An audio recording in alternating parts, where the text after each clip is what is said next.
Hello, Endersword here again, this time with a ladder game. This was going to be a PvZ, and this took place in the first week of the Heart of the Swarm ladder.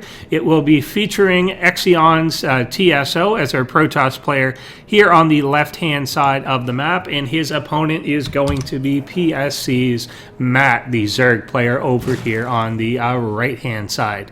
I have just joined exioN as a bit of a player and media person, so I'm going to be doing a lot of their casting for things like Clan Wars, which you'll be able to either see up on stream or at the exioN Gaming YouTube channel, as well as some put on my own. I'll try and put a link to the most recent one. exioN versus SCA was a great matchup, so anyone looking to check out some new ladder strategies, definitely check that out. We saw a lot of different openings between the players, and of course everyone is kind of mid to high masters type area. I think a couple GMs in the mix in those two clans as well. What we're going to be seeing here is what I'm told is a very epic game between between this Protoss and this Zerg. I can see that it is going to be a bit long. I'm sure that that's noticeable by the length of the video itself. But I don't really know what's going to happen beyond that, and pretty much everyone describes everything as epic, so who the hell knows what it's going to be. But early on, I see something not usually conducive to a long game, which is that a spawning pool is in fact completed, and we've got 8 lings that will soon be streaming across the map, whereas our Protoss player has actually gone for Nexus first with only this single pylon up in location and set, not even a gateway or forge building yet, with these well across the map and well on their way. The forge is going to be planted there now, but these lings are certainly going to get in here before there's any form of defense available. This ramp is actually pretty large. It's going to take a couple more buildings at least to block that sort of thing off. There's not even a second pylon out for our Protoss player here either. Just realizes as they're coming up that they're even there. The probe going out didn't see the lings coming across the map, and second pylon immediately going down by these buildings, but that first one is definitely going to be lost. The probe pull down into the natural, trying to trap the lings there in a tight corner, make sure that they can't just run around infinitely. Some good probe pulling off of the damaged probes, but also a lot of these Zerglings still staying alive, with 7 of them still there, 6 of them now, but just going to work on these probes on the front line. Probes are great once you can get an actual surround on lings. They can actually kill them since they do have such low amount of hit points, but now just trying to buy time for this photon cannon to actually get up, and realizes that that will actually finish, and just sends the 2 remaining lings into the base here. You can see that there were 7 worker kills done by those lings early on, and we've actually got the worker count as even at this point, with the Zerg player about finished on his hatchery there at home as well. The cannon there kind of makes it hard for these lings to poke in. One of them obviously dying there, and the other one kind of chilling out will actually get cleaned up by 2 probes. But a lot of lost mining time there. A lot of I don't know if the continuation there really made a lot of sense. Those could have just been 2 more drones coming out, but instead wanted to at least poke in, see what he could in fact get done. And this one is still just being a little bit annoying and causing the Zealot to come out and chase it around and just kind of trying to be a nuisance and everything. But everything has pretty much stabilized. This cannon is in a really good place to cover the ramp, to cover things coming up. You're going to take a few losses trying to get that up, get anything up this ramp at this point, so a few lings aren't going to do it anymore.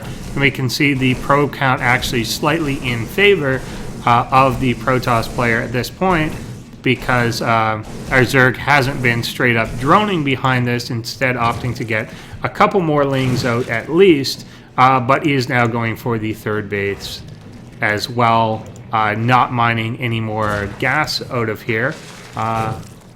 does have it up and sitting at 48 gas. I'm not entirely sure what the concept behind that is, what he's actually saving up for or anything with that amount. Seems like an odd time to pull off a little bit, but we've got our Protoss player supply blocked here a little bit for the time being, which is going to cost him the worker count, although that was probably going to be happening anyway. When you do a bit of damage and just slow the Protoss player down like that a lot, you're going to be able to safely drone up behind it. And it may be that second little group of wings in, while meant to just be a little bit annoying, was also to get a look around at what was going on, see if like a lot of the gases were taken or anything that would indicate that maybe there's going to be just an all-in attack back in the other direction. But that is not going to be the case, with both players deciding to macro up a little bit and get their economies a lot more established.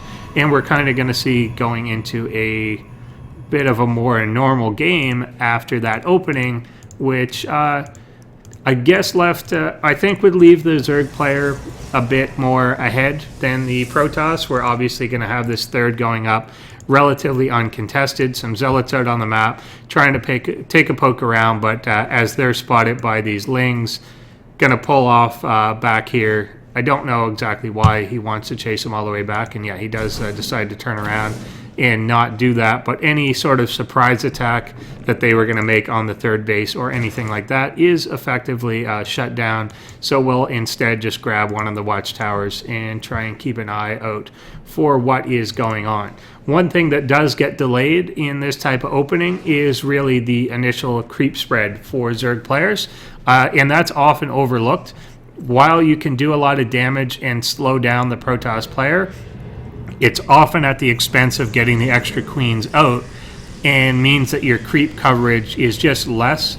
It's a lot less than it would have been if you had done just a normal economic type opening and allowed you both to progress. So the Protoss player is going to have a lot more options when it comes to getting pylons out on the map and kind of getting a concept of what's going on. Whereas if you've got the creep pushed up all the way like to this watchtower within the next couple minutes, it's going to be hard for them to get anything offensive going. You're going to see this type of force coming in the first place, and you're going to have a lot better idea that it is in fact there. The warp gate tech, obviously, done at home, has been for a while, and we've got a lot of gateways, 7 gateways out that are going to use this area as a staging ground, and we've got a Zealot and Sentry attack about to come into this third area. With only Lings out on the map for our Zerg player, this could do a fair bit of damage here. Got a Spore Crawler to defend against air attacks, but there's actually no Spine Crawlers down in this area at all. A few Stalkers coming in behind as well, and trying to trap one of those queens there. It does fall, and with only Lings out and some ability to control the fight here, particularly with the Mothership Core up, able to time warp things, as it does right there, trapping everything in just a horrible position. This is not the place that you want to be with a bunch of Zealots in a really solid wall like that. You're just fighting a bunch of Spartans at that point and taking everything out, trying to get so many low Zealots here, but unable to actually finish them off, just in an absolute meat grinder. And then perhaps one of the worst things about this is the mute attack is completely revealed. As they do come out there, they obviously are no use in this fight itself, and that third base does go down quite quickly there. But now knowing that there is mute attack out on the way, on the field, and that's what he has to be concerned about. Zerg would have loved for that to have been a bit more of a surprise and just show up in the Protoss base, particularly with these Stalkers being warped in at the front lines. But instead they're going to sit there and actually fight head on, knowing if they can get rid of the Stalkers, then the Mutas do have some free reign over the Zealots, but taking just a massive amount of damage to do that, and this was obviously not the intention of the Mutas, which were intended to go and do some economic damage, but now unfortunately having to come in and prevent this just Zealot swarming of everything. Weird moves in the middle lines there, but do get to pick off the queens.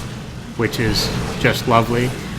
The mutas probably will get sufficient numbers here. As more and more get added on, it's going to be beyond the capacity for the Protoss player to provide more anti-air, and making the move of expanding behind this, knowing that a lot of economic damage was done here, and beyond just the economic damage, ended up diverting the military for such a long period of time. The army of the Zerg player not doing anything like what it wanted to be doing at this point. These mutas were not intended to be fighting in their own base for as long as they were, and that's going to provide some breathing room for the Protoss to get more gateways up, now going up to 9 gateways, getting this spread of stalkers out there as well, which unfortunately do not have blink yet. The only thing better here would be is if obviously going for that now, but if that had an opportunity to get done or finish, or at least get started, would be great in shutting down these mutalisks, which again are now being diverted in taking care of these pylons. There's a bit of a window where they could come in, really throw a wrench into what the Protoss is doing, and yes, the stalkers are going to prevent major damage from being done, but there's only so fast that they can move between the bases without the blink, and while the cannons are certainly going to guard this, these are fairly close together, and there's not enough at each mineral line to defend things. If the mutas had simply come right over into that area, they're going to try and swing around here towards this mineral line, which is undefended, but again, halting in this area a little bit, which may allow our Protoss player to recognize the threat, going for a cannon here, going for a pylon there, just taking too long, I think, to get over to this mineral line, and by the time he does, there's actually some stalkers in place.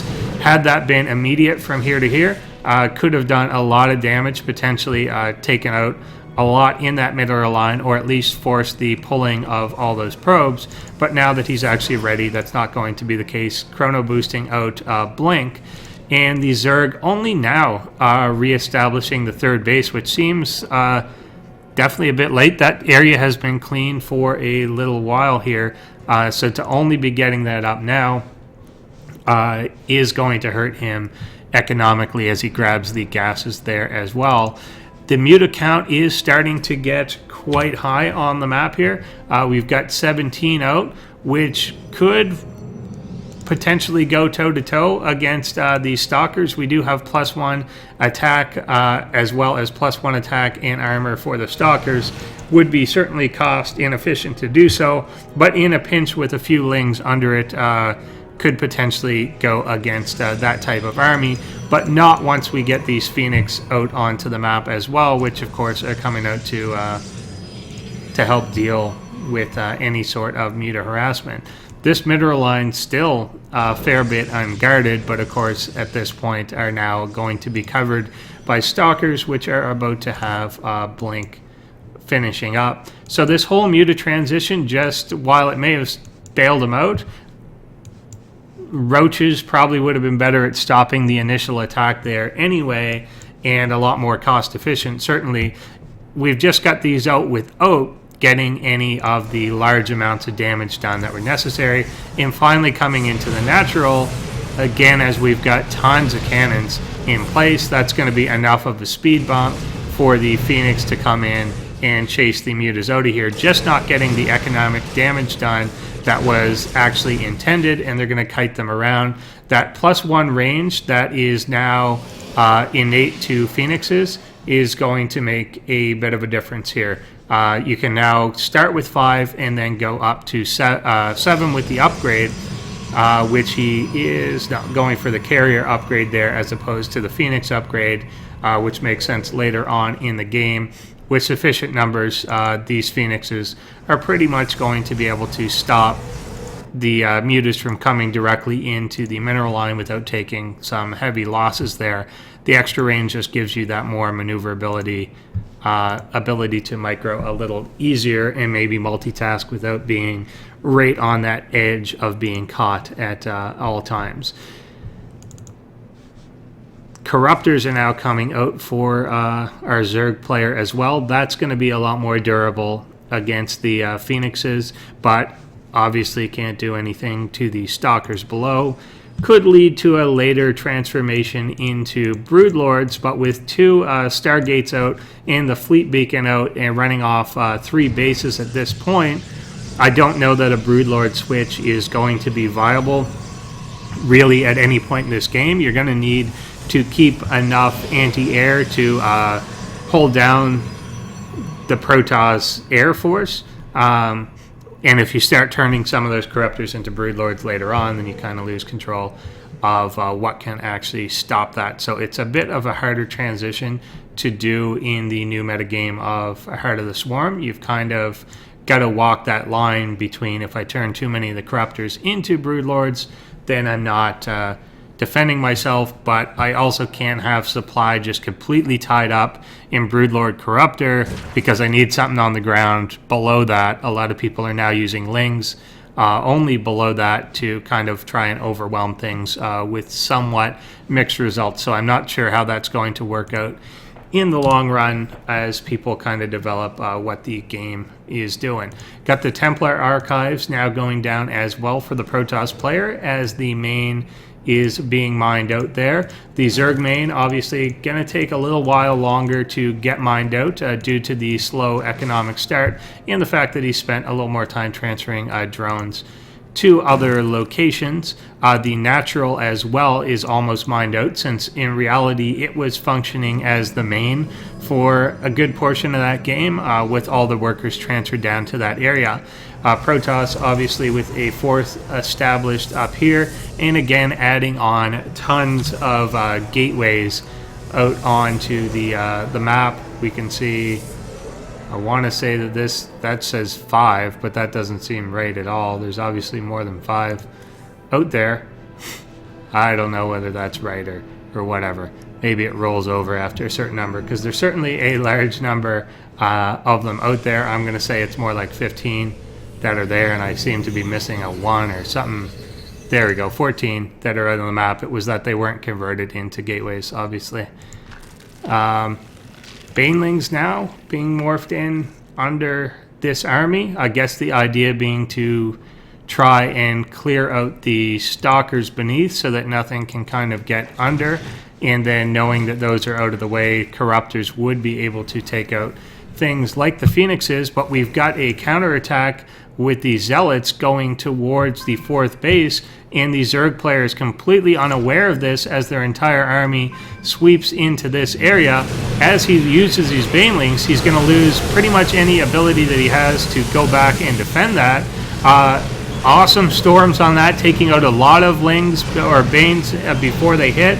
Not doing a great job of clearing everything up, transforming into Archons here, and the Mutas do overrun everything, but at the same time, this 4th base has been completely taken out, has been left completely exposed to this Zealot force. So while the ground army is gone, basically, for our Protoss player, we do have this counterattack going on and forcing a pullback by the Mutas, which obviously wanted to continue on in that fight to do some actual damage against the Protoss economy, are able to clean that up with only 135 hit points left. Even got one Zealot scouting around and seeing that there is another base going up here, futilely trying to take that one down for the time being, but trying to leave a pretty sizable dent in that hatchery, potentially for future attacks. This lone observer just taking a look around, not knowing what's going on at this point. If the Zerg army was able to just come back in and full-on attack these positions again, I feel that a lot of damage could get done. Is able to actually pick off that entire wave of Zealot reinforcement there. This one coming in, seeing only Lings in this area. The Lings are at 0-0, which I think is really hurting everything in this matchup for the Zerg player, while the Protoss army is at 3-1. That +3 attack is just going to plow through Lings like that are completely unupgraded at this point. The Nexus does get taken out. I imagine all the upgrades taking place in the air army itself, but it's really hurting the effectiveness of those Lings, given how much is being spent on them. Even the banelings, obviously, that benefit from that type of attack upgrade as well, would be a lot more effective if those upgrades were going at the same time. We've still got the Zealots just trying to stream their way across the map as the Zerg player is looking for an opportunity to have the banelings come in and get another engagement going on.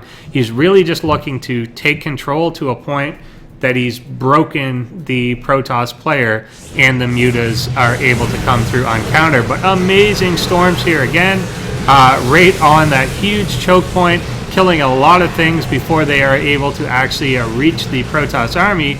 But again, the counterattacks just being devastating. The Zealots in that area in the third or fourth, whatever you want to call that, depends really which race you are. In this case, the fourth base for our Zerg player. But there's just so much anti-air still left here. The mutas are going to all get picked off by these stalkers. The Zealots are sitting around and finally making a line towards this other hatchery. The Zerg realizes he has to pull back with these corruptors, or else they're just going to get picked off by stalkers, but there's just not enough out on the ground. These mutas don't do damage fast enough to actually take down these stalkers, which just kind of run from base to base here. Actually running back towards the third base, which has really no hit points left. They're going to be able to take this out immediately before anything can actually stop them. The same group of about 7 to 8 Zealots have just destroyed 3 hatcheries at the same time in the same little attack while that whole Zerg force is going down. DT is now coming in, not an ounce of detection anywhere. I don't think it's going to matter anyway. With +3 on these, they're going to chew through buildings. And as he sees his spire going down, Matt calls the GG and has been defeated. They were going to be able to plow through that lair, plow through that infestation pit before anything would have gotten even near them.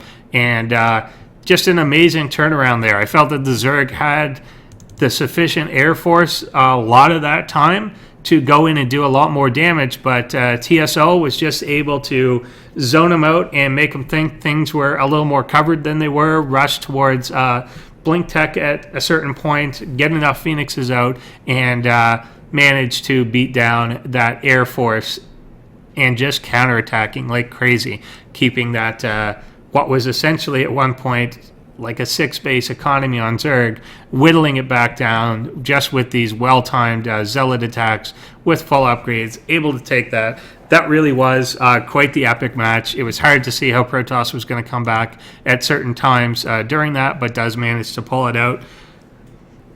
Look forward to more of these in the future. Thanks for watching, guys.